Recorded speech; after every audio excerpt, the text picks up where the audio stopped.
5:30 மணிக்கு போக முடியும். 5:30 மணிக்கு போனதான் 6 மணிக்கு வந்து வீட்டுல போக முடியும். இங்க 6 மணிக்கு சார் போயிடுவாரு. அதுக்காக அவர் என்ன பண்றாருன்னா மதிய உணவு வீட்டுக்கு போய் சாப்பிட முடியாது. இப்ப அவர் வீடு வந்து பக்கத்துல இருக்கு, அருகாமையில் இருக்கு. அவங்க நினைச்சா அவர் அப்பா அம்மா வீட்டுல போய் சாப்பிட்டு வரலாம். அது அருகாமையில தான் இருக்கு. டி நகர்ல எங்க இருக்குன்னு நினைக்கிறேன், சாலிகிராமத்துல எங்கேயும் சாப்பிட்டு வரலாம். ஒரு 15 நிமிஷம் இடைவெளி தான். இல்ல அவர் வீட்டுக்கு போக முடியாதனால மதிய உணவை இவர் சாப்பிட்றாரு. ஹோட்டல்ல புக் பண்ணா கூட உடனே வந்துடும். ஆனா அத இது ஒரு எளிமைன்றாங்க. உணவு சாப்பிட்றது ஏன், அதாவது அவர் கையால் அவர் உணவை எடுத்து சாப்பிட்டார் அப்படின்னு சொன்னாலும் சொல்லுவாங்க போல இருக்கு.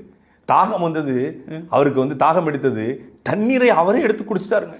இப்படி ஒரு முதலமைச்சர் நாங்கள் பார்த்ததே இல்லை, இது வரைக்கும் நாங்கள் பார்க்கல. இதுதான் முதல் முறை அப்படிங்கிற மாதிரி. இது எதெல்லாம் சாதாரணமாக நடக்குதோ அதையெல்லாம் பெரிய விஷயம் பேசிட்டு இருக்காங்க. ஒரு ஃபோட்டோ வந்து ஏஐ ஃபோட்டோன்னு தெரியுது, எடிட் பண்ணப்பட்டதுன்னு தெரியுது, ஆனாலும் அதை பரப்பி கொண்டிருக்காங்க. அப்படிப்பட்ட ஒரு எளிமையான முதலமைச்சருக்கு 800 கோடி சொத்து.